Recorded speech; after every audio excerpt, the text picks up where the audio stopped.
Hop hop hop, pas si vite, le résumé que vous allez voir est différent car j'ai eu le plaisir de le commenter sur Radio Laser en direct. Vous aurez donc les images du match avec nos commentaires au-dessus. Et comme j'ai la flemme de faire l'outro, je vous la fais maintenant. On se retrouve dès vendredi pour le résumé de Rennes-Marseille que j'essaierai de sortir le soir même ou samedi. Bon résumé à tous. Scalpi, c'est bien joué, oh là là oui, attention, la double parade. Oh la superbe double parade là de Dreyer. Alors c'est pas fini, on est à gauche, on ressort les Asiliki peut-être pour tenter une frappe. Frappe du gauche, elle est déviée. Elle était déviée. La parade de Dreyer, elle est magnifique. Entrée, oh Adrien Hunou qui avait été trouvé justement par le jeune Yagbo en retrait, mais Adrien Hunou qui n'a pas pu faire mieux que de la mettre du plat du pied à côté des buts de Mathieu Dreyer. C'est ça qu'il faut qu'il amène Beau, cette percussion, il a réussi à pénétrer là dans la surface et le centre est bon, mais Hunou veut la reprendre direct et ça passe à côté, pas loin du petit filet de rentrée. Allez, justement c'est Niaouri qui va chercher, attention, second poteau. Allez Samy là. Allez, Samy était là pour la pousser, ça lui est retombé dessus un petit peu par hasard. Edouard Mendy était bien vigilant, il gronde, il danse la tête. Demba Nyang, fin de frappe, attention Demba Nyang qui tente de frapper, non, la frappe est trop courte. Adrien Hunou qui remet, oh le double raté de Demba Nyang.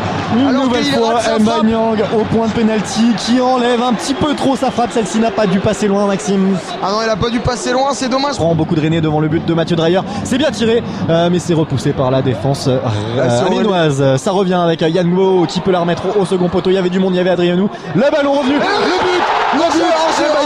hors-jeu, fausse alerte. Pourtant la reprise de Del Castillo, elle était magnifique. Ah là c'est malheureux parce que c'est Del Castillo qui fait une très bonne reprise. Sa reprise est déviée et on siffle un hors-jeu. Les supporters devant nous me disent que non, mais j'ai bien l'impression qu'Mba Nyang est effectivement position illicite en tout cas signalée comme telle, et donc but annulé, but refusé pour le Stade Rennais. Les filets avaient tremblé pour la première fois de la partie. Il reste 4 minutes. Qui trouve Mba Nyang qui glisse. Il est en train de dégoûter les supporters. Hunou qui rate son face-à-face une nouvelle fois avec Mathieu Dreyer. Il a la main chaude, faudra pas aller au tir au but face à lui. Pas aller au tir au but face à Mathieu Dreyer aujourd'hui parce que il a vraiment les gants brûlants. Changement du côté rennais, on va encore forcer la décision un petit peu plus. Il va pouvoir s'élancer.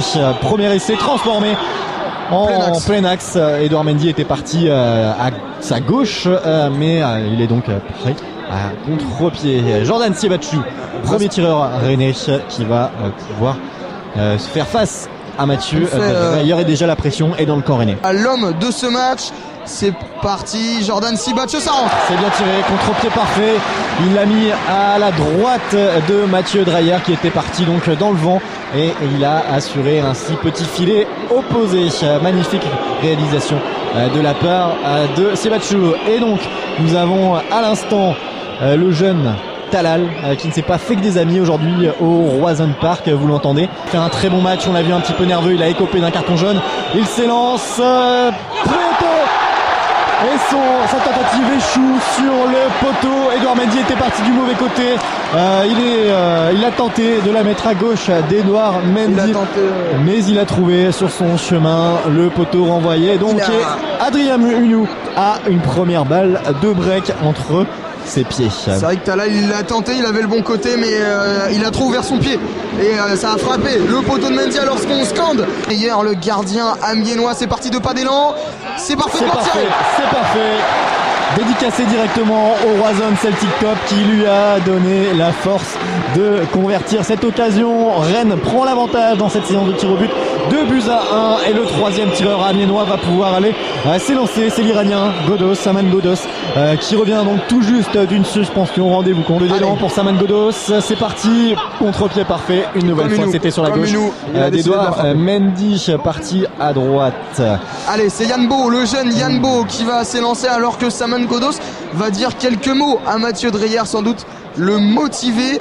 Et c'est donc Yann Beau, le tout jeune Rennais, un joueur qui a été formé au Paris Saint-Germain mais qui a été très peu de pas d'élan. Peut-être 3 avec Yann Beau. Non, Mathieu Dreyer s'oppose à la tentative de Yann Beau à l'instant. Coup dur tiré à hauteur, on va dire, de hanche. Mathieu Dreyer qui était parti sur sa droite, qui avait bien poussé sur ses jambes et qui sort la tentative du tout jeune Nianbo. Ça doit être difficile à vivre pour lui, mais rien n'est encore fait. Ça permet simplement à Amiens de revenir au score 2-2 dans cette séance de tir au but. Les compteurs sont remis à 0 et c'est cette fois-ci au Norvégien, au latéral gauche norvégien. Il l'ouvre, c'est parti, allez Samy, c'est très bien tiré. C'est bien tiré, Lucarne directement, Lucarne opposé. Ça manquait un petit peu de puissance, mais Edouard Mendy était un petit peu trop court. Il était parti pourtant du bon côté, le gardien rennais. Ça fait 3-2 pour Amiens et c'est à Amari Traoré Amari Traoré ou Léa Siliki. C'est Léa Siliki qui va aller s'élancer. C'est Amari Traoré, pardon. C'est Amari Traoré qui s'élance. Oh, et Amari Traoré qui manque le cadre. Il a trop croisé son tir, le latéral droit du stade à Rennais. Avantage cette fois-ci à Amiens. Ça fait 3-2 pour ça Amiens. Fait 3-2 là, c'est Amari Traoré. Il est vraiment malheureux. Il n'y arrive pas à marquer ce but devant ses supporters, même si là c'était un penalty. Séance. Allez Edouard, c'est le moment de montrer c'est qui le patron. Voilà Edouard Mendy. Edouard Mendy. C'est ça. Parfaitement arrêté là. Yaoré avait décidé de la mettre à droite, à terre, mais Mendy était parti du bon côté. Voilà comment revenir dans un match et montrer qu'on est toujours dans la partie. Et 3-2 donc toujours. Oui, et Del Castillo qui a l'occasion de recoller.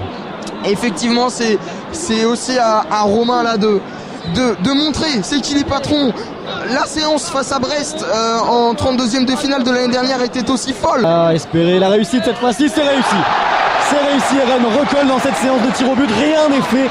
32e de finale de la Coupe de France, vous le vivez sur Radio Laser, séance de tir au but au cordeau avec Rennes qui avait d'abord pris l'avantage, Amiens ensuite avait recollé puis repassé devant, mais Edouard Mendy a mis tout ça, a mis de l'ordre dans la maison rennaise avant que Del Castillo n'égalise. On est à 3 partout actuellement. Mendy qui bouge devant lui, attention, un angle un peu fermé de sa part. Oh, Edouard Mendy était tout près. Il s'est mis dans l'axe du ballon, il est à la sortie de la surface et c'est parti. Joris Nianion, oui, c'est bien tiré. Il est parfaitement tiré dans le petit filet gauche de Mathieu Dreyer. Et il va exhorter le Roison Celtic Cup. On est reparti donc pour un tour. Et c'est le jeu des pénaltys là, c'est la pression elle est sur Amiens, la pression elle est sur Dibassi qui a pris le brassard de capitaine depuis la sortie de Monconduit. Thomas Monconduit, les deux joueurs viennent de se croiser là. L'un est gaucher, Edouard Mendy. Allez, à côté, et c'est à côté, allez. Et non Joris, ça n'est pas fini, attention. C'est Damien Da Silva, le capitaine en patron, c'est le capitaine Almeida qui vient de la rater avant. Et c'est Damien Da Silva, le capitaine rennais, qui on l'espère va aller terminer le boulot dans un match très très difficile. On vivre la qualification du Stade Rennais pour le prochain tour de la Coupe de France. Vous êtes toujours sur Radio Laser, sur le 95.9 FM, sur le www.radiolaser.fr. Merci à tous de nous avoir suivis tout au long de cette belle après-midi. Damien Da Silva pour la qualification, il l'a au bout du pied face à lui Mathieu Dreyer. C'est parti, il s'élance, il réussit. Le Stade Rennais est en 16e de finale de la Coupe de France. C'est magnifique. Damien Da Silva n'a pas tremblé. La qualification, elle est dans la poche, elle est là. L'année 2020 commence parfaitement pour les Rouges et Noirs, pour tout un peuple rennais derrière son équipe. Les Rouges et Noirs sont ravis, nous aussi, tous les supporters sont ravis. Vous entendez la petite musique derrière nous? Elle manquait, Aïdjus Nkalona fait manquer, j'avais envie de l'entendre aujourd'hui. Et ben on finit par l'entendre au terme d'un match fou.